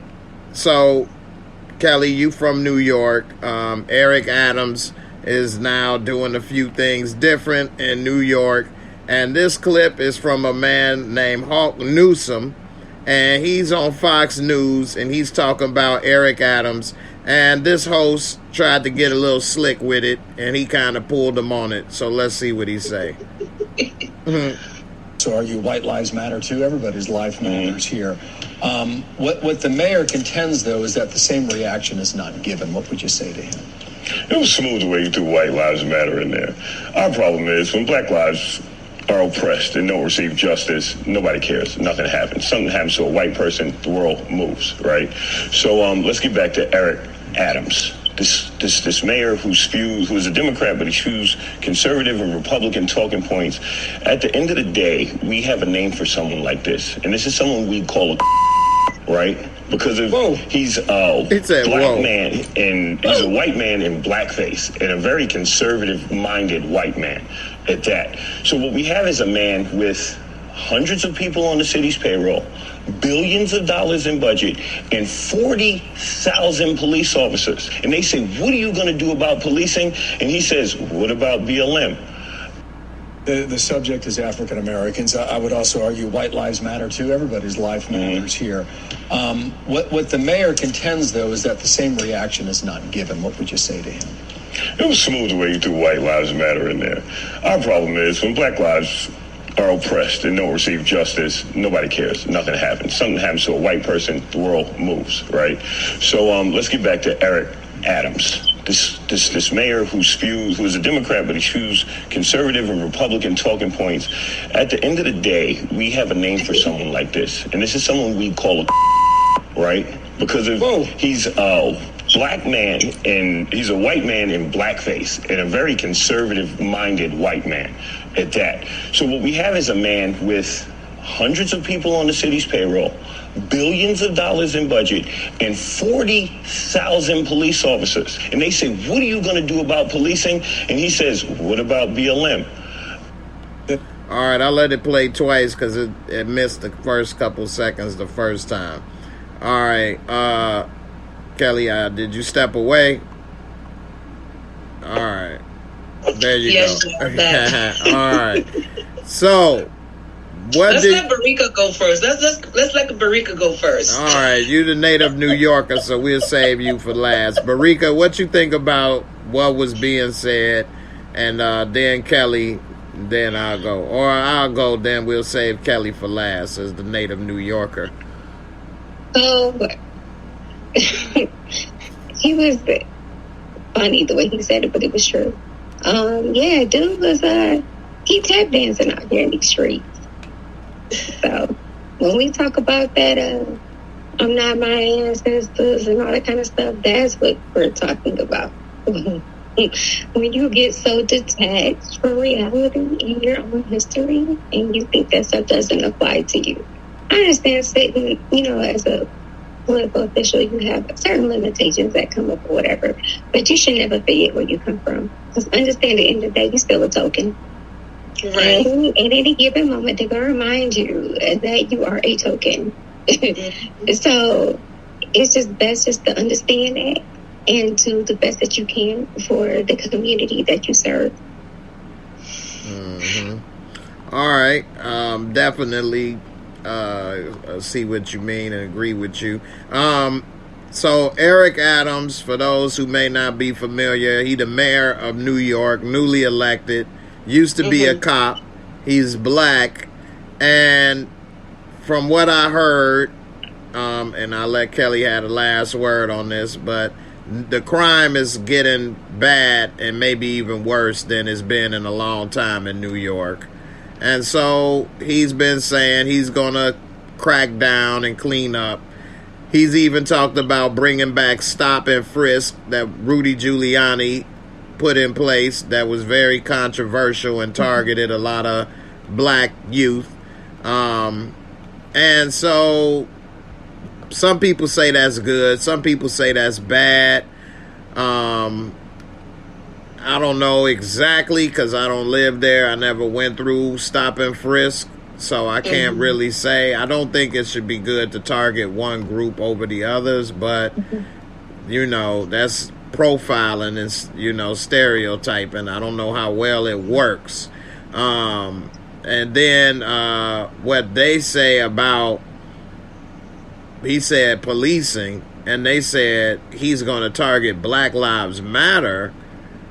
Well, Black Lives Matter is not shooting up the train station, that happened a week or two ago.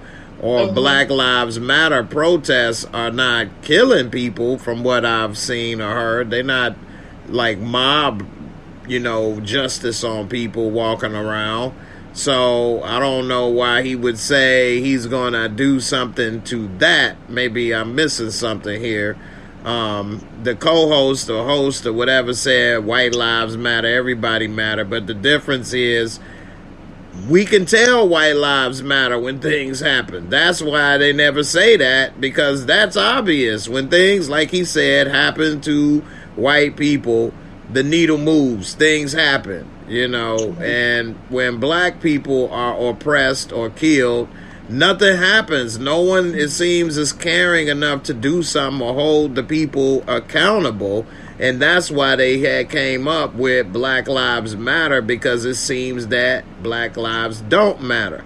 Now, I think that's... Jay, it's evident. It's evident in how they behave. So seem is, just a little passive about it. Right. And I think that was an excellent slogan or, rallying cry.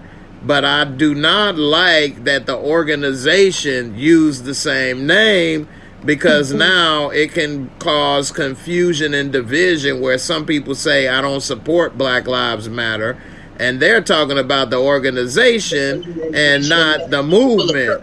Yeah. And so the movement has made a lot of money. The organization, rather, has brought in a lot of money. And a lot of people are saying they don't see what happened. I know it's been articles about the women that run it and how they have all of these now, $1 million homes and things. Yeah. So some say they had businesses already or this or that. I'm not sure. I haven't investigated or looked into it. But from things that I've seen, it seems that it is maybe some smoke. And like they say, it may be some fire. Somebody might be burning up in there. I don't know. So, all right. But Kelly, I'll let you talk about it and stop and frisk and all of that, and Eric Adams and why is he maybe trying to target Black Lives Matter? What you think about that? So first off, at the ending with you, I also didn't understand the correlation of the Black Lives Matter. So I'll say that first. I don't know where that was coming from, right? However, I have a toss-up in regards to Eric Adams. One, as you said, he was a former police officer, and in certain terms, in certain places, Blue Lives Matter, right? And I think he's functioning on that note. We do have the crime and violence is at this level, okay? It's not safe. And I'm not just talking about in regards to, and I want not to diminish what happened at the train, but that's like an isolated event compared to the crime and violence that's going on in the city, right? However, stop and frisk, it is a part of the stereotype, because you know what you're looking for. Mm-hmm. You know what I mean? You're not looking for the white man who's cladded out going to work in the morning. So with a bag of cocaine in his pocket. Right, exactly. Or the briefcase is full. You know what I mean? Right. So you're not looking for that. So yes, it's an injustice where the stop and frisk happens. I heard them talking about maybe metal detectors in the train stations now, as opposed to directly stopping the people. Because yes, when you get onto the train, the MTA, you can go in there with a pistol. You could go in there with whatever firearm, whatever you want to, because it's not guarded. It's public, open to the public, free range. So you do have people, you see somebody you don't like, or you didn't see them because of COVID and the lockdown. Now I see you, bam, bam, bam. So we do need a system. However, we don't want the casualties that occurred under Giuliani's stop and frisk. You understand? We needed to be more refined and uniform so that we don't have the innocent little boys and girls victimized because of this. But Eric Adams he's going to deal with it like a police officer more than a politician. And right. In some senses, we got to understand, we don't really know yet, but where is he in regards to that? Is he against black people? When he looks at our boy children, is he seeing the ultimate enemy? Because if that be the case, we're screwed. Yeah, that's a good point. There's a lot of children out there, young men and women, and they could easily be the targets of some of these things. And, with politics, they make these broad policies. They write these with a paintbrush. They should write them with a pencil. Thinner. You making this broad stroke. Writing it with a paintbrush. Yeah, you don't write with a paintbrush. You need a pencil. You know what I'm saying? And that's definitely not a one size fits all solution. So. And a lot of our boy children, they're trendy, so they got the same pulled out hairstyles. They dress in the same, and as far as they're concerned, all of them look alike, right? So there's no differentiation. So that's why there are casualties that are caught into this system, and that's where the injustices are, and then the cover up comes into play. Mm-hmm. So to me, we do want the crime cut down. We don't want to be in fear. We don't want to have to go to the train station and see all of this crazy stuff happening. We don't want to move around in our neighborhoods in fear, right? It's happening. So we do need a system of some sort of reform. We do need to get these criminals off the street. But we need to know that the casualties are not going to be affected because of these stereotypical perceptions of the police officers. And if the top guy has an agenda against us in regards to bringing up Black Lives Matter, then we're gonna have problems, and innocent people are gonna get caught up into it. That's true. Mm-hmm. Yeah, Tamika's then made some good comments in the chat. She's saying how she's a native New Yorker and how she sees the problems that's going on with that. I appreciate her making those comments. You want to have a system that is really planned out well and that it's detailed. Like you said, Jay, do it with a pencil and not a pen. That way you could kind of and bend those different things, add those shades of gray, because everything isn't always black and white. And, you know, when we look at like the stop and frisk, it was black and Latino, you know, men and boys who were hit the hardest from that. As if you have people who are Caucasian that don't do things. Right. Like, who's the majority of the school shooters that we see, you know? And when we look at like the more recent school shooting that happened in Oxford, Michigan, with I think the boy was like 15, and it was like 4 people that he killed. That situation could have been avoided had the school and the parents really heeded the warnings. But the attitude was, oh, well, we don't need that here. Oh, that doesn't happen here. You know, I mean, growing up in Detroit, most of the schools I went to, until I went to the suburbs, had metal detectors. Right. So you didn't see a bunch of violence within the school. Maybe fight, you know, between students or whatever it had be. But it wasn't anything that was bad. It was when I went to school in the suburbs that I ended up surviving a school shooting in the 6th grade. Like, it's abhorrent. You shouldn't even have to think about stuff like that as a child. And part of the reason why that kind of stuff happened back then is because the school wasn't safe. And then even in the course of that incident, it was myself and some other Black students who told the principal, you know, vice principal, hey, somebody's outside. They look kind of weird. Can you come check it out? And there was such a lackadaisical attitude of it. Like, oh, that doesn't happen here, you know, kind of thing. And then subsequently what happens? You got 200 kids surviving something as horrific as what we saw as children. You know, and so it's like, what do we do now, years later?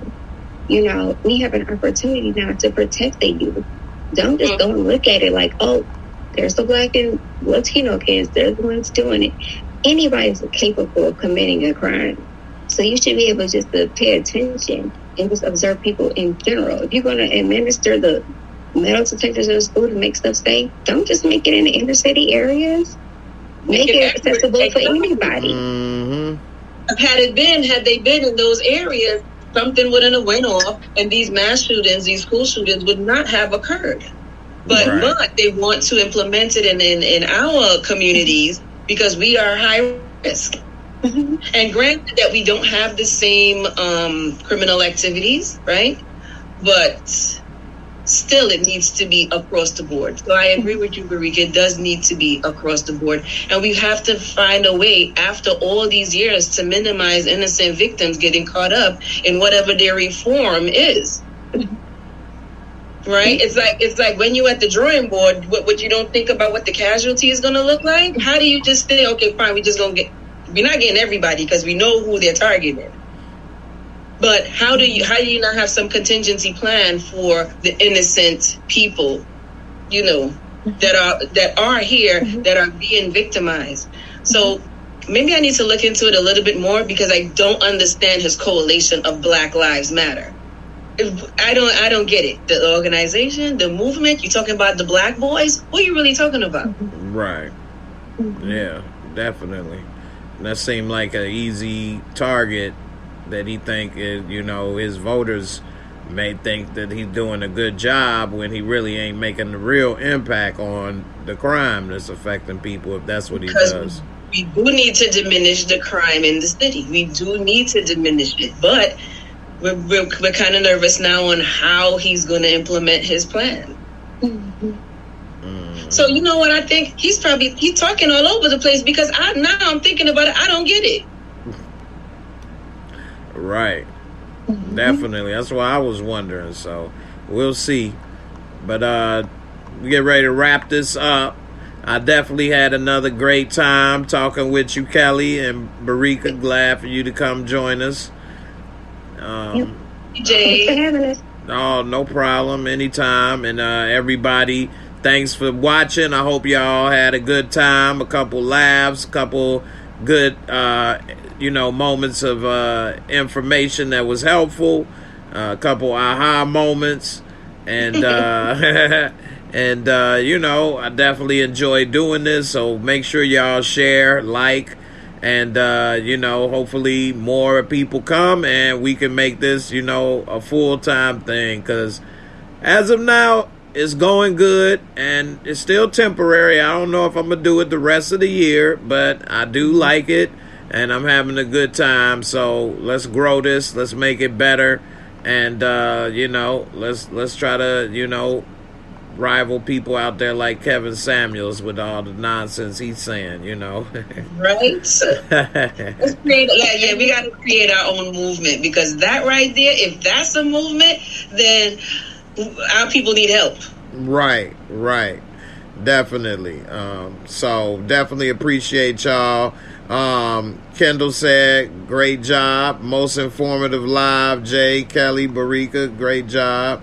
Yolanda said, great job. Suburbia Jones, great job. Tamika. So I'm glad everybody enjoy it. Thank you all. Share it on your Facebook, you know, so your people can check it out. And, you know, hopefully if everybody can at least get 1 or 2 more people to join and watch in, then we can grow. We can be, you know, double or triple the audience and keep growing that way organically. Tell a friend. There you go. That's all you got to say. Tell them, man, this was really good. Every Tuesday, check it out. Hell, it might be we'd have to do this more often, 2 days a week. So let's do this. Let's make it. And who knows what may happen. So, you know, best way to do it is word of mouth. So definitely I appreciate everybody. Kelly, Barika, 2 lovely ladies, both mind and spirit. Thanks for coming. Definitely appreciate it. And everybody else, y'all have a good evening. Thanks for watching.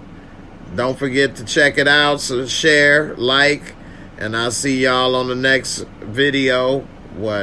Friday? I do have something special coming Thursday, so be on the lookout. If it does come through and it works out, then I won't be doing a members live because I'll be doing this. So everybody in Discord, I already told you what's happening Thursday. I'll post it for everybody that didn't hear me say it in Discord. But you know, let's see how it works out, and it should be good. So everybody, yeah, definitely thanks for watching. Thanks, ladies, again. And everybody, y'all take care, be safe, and I'm out of here. Deuces. Put it in the camera. Later. It's J Moore, the very best reviews. Tell them none can contest, we gon'